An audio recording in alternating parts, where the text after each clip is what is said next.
your window at midnight. You met me in... Bonjour, ami. Hello, friends. Today, bleh. So we're going to be doing a review book thing. We each chose books without each other knowing. So, well, I guess we could see our books, but yeah. Okay, you go first. Okay. I chose A Walk to Remember. Yes, I know, very cliche romantic with the whole Nicholas Sparks thing, but who cares? I love this book. Well, I love the movie, and then I'm like, oh, they made a book of it? Well, of course the book is first, so I'm just like, well, I should read this since A Walk to Remember is my favorite movie, and I read this book, and I love it because it's youth, but I love the fact that look how old it looks, like, and it just, like, smells amazing. And, well, I'm doing this for my project for English, and, well, basically, if you guys don't know what this book is about, which, if you don't, what's your problem? No, I'm just kidding. It's about this girl named Jamie. She's, how do I put it, a hardcore Christian girl, I guess. Basically, follows the rules, Miss Goody Two-Shoes, super sweet, and just like the total opposite of me, basically. And you need like a guy like Landon there. Like you need a guy like Jamie. Like Jamie was a guy. Yeah. Because you're like Landon. And yeah, and basically it's just about how she's just going through. The book is mostly about the guy named Landon, though. It starts off like from when he's what, 57 years old or something. You should read a part, dude. Your favorite part. Yeah, I know, I am. Sure. And then, yeah, basically this girl, he's known this girl forever, and then finally, all of a sudden he just falls in love with her because of whatever just happens, and then something ends up happening, but I won't tell you guys because, well, I'm going to tell you guys, I'm going to spoil it for you. This girl he falls in love with has cancer, basically ruins, like, the fact that he loves her, he told her he loves her, and then, yeah, they get married, and, you know, she dies. No, you ruined it. Yeah, I know, I was gonna ruin it. I read my favorite part in the whole entire book. It says, this is from Landon's point of view, so it says, do you love me? I asked her. She smiled, yes. Do you want me to be happy? As I asked her this, I felt my heart beginning to race. Of course I do. Will you do something for me then?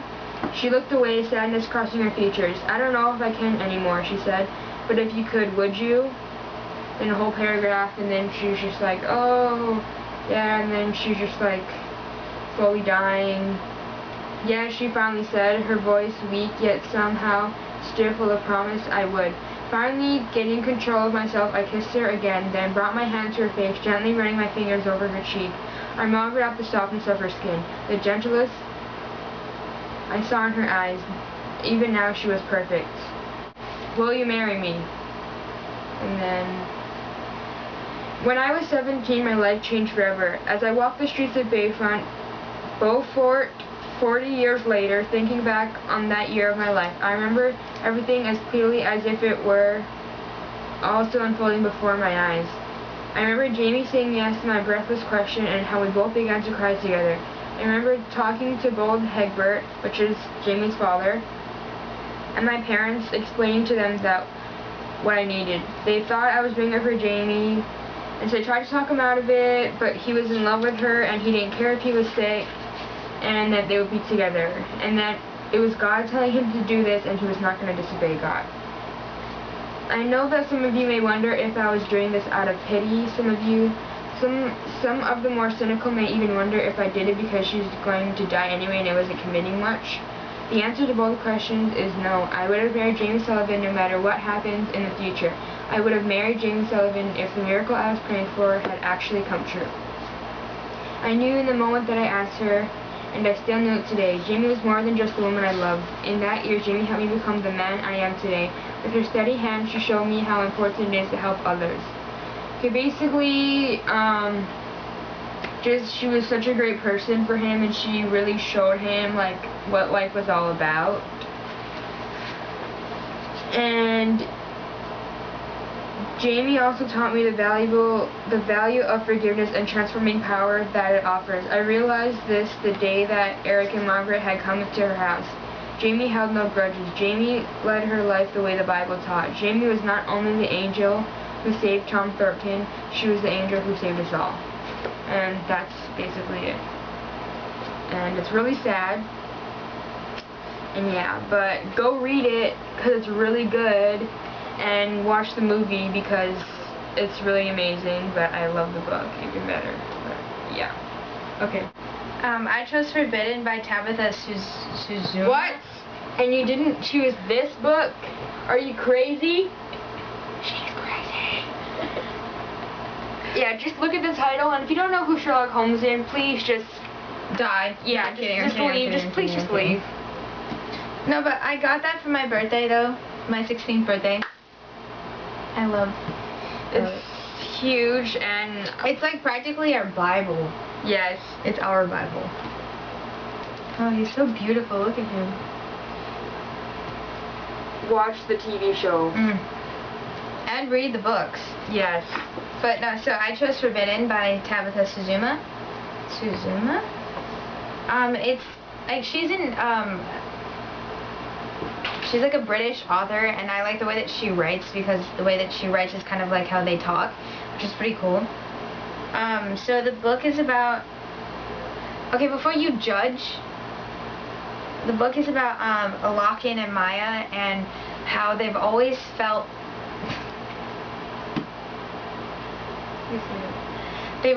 more than siblings, and here. Love knows no bounds. Lachlan and Maya have always felt more like friends than siblings. Together they have stepped in for their unreliable alcoholic mother to take care of their 3 younger siblings.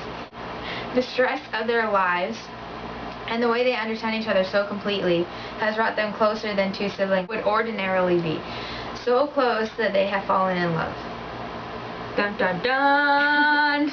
Lachlan and Maya know the relationship is wrong and cannot possibly continue. And yet they are powerless to stop what feels so incredibly right. So basically, like it said, the mother kind of abandons her kids. I mean, she's still like helping them pay for their bills, and since Lachlan and Maya kind of can't. And Lachlan was 17, turning 18. I think he turned 18 in the book, yeah. Yeah. So he turned 18 in the book, and Maya was only 16.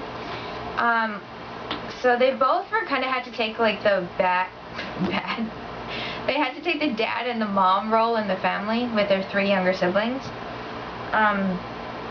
So the whole book is about how they're trying to conceal their relationship and totally forget about their feelings. And I like the book because, like in Game of Thrones, Jaime and Cersei, they kind of like want them to be together, you know, like they right? And this one, the author has doomed the relationship from the beginning. So yeah, spoiler alert. So I'm going to read my favorite part. The bell goes, and I am one of the first out of my seat. As I pass the rows and rows of pupils, they all seem to look up at me. I see myself configured in their eyes, the guy who always buries himself at the very back of every class, who never speaks, always sits alone in one of the outdoor stairwells during break, hunched over a book, the guy who doesn't know how to talk to people, who shakes his head when picked on in class, who is absent whenever there is some kind of presentation to do. Over the years, they have learned just to let me be. When I first arrived here, there was plenty of rhyming, plenty of pushing around, but eventually they grew bored. Occasionally, a new pupil had tried to strike up a conversation, and I've tried, I really have. But when you only come up with one-word answers, when your voice fails you altogether, what more can you do? What more can they? The girls are the worst, especially these days. They try harder and are more tedious. Some even ask me why I never speak, as if I can answer that. They flirt, try and get me to smile. They mean well, but what they don't understand is that their mere presence makes me want to die. Go read it. You won't regret it. You're gonna regret it. Eddie! You won't regret it. It's so amazing. And yes. don't judge it. It's like really well written. Come on. I mean, Tabitha, if, like, I don't know, maybe, like, one day you'll watch this, but your writing skills are amazing because, like, you made me hate their relationship and yet love it so much. I'm so happy I picked it. I actually picked it, honestly. I judged the cover because look at this wonderful cover. And yeah. Just the whole title, Mexican Forbidden, Exactly. like, you need to read that book. Actually, it's really fast, too. Like, I read this in about 6 hours. Yeah, no, it's so interesting. Yeah. And it's like... And you'll cry, and if you don't, then you have no heart. Yeah. I cried so many times, especially at the ending. Oh my god. Yeah, but seriously, watch it. We'll put the title and the author in Yeah, for both of them, we'll put the author. Yeah. And Sherlock too, because you can't just not. And then No, put the TV show there too, and Oh, yeah. and just don't Judge anything. Yeah. Please. By the way, I know, like, we're taught not to judge a book by its cover, but I'm sorry. Everyone does it. Everyone. Okay. Au revoir, amis. Bye, friends. What was this hand? I don't even know. I don't even know what this was. Why don't we just do it? Okay. I'm so tired. Yeah. Action! They mean well, but they don't but what they fuck. What they fuck.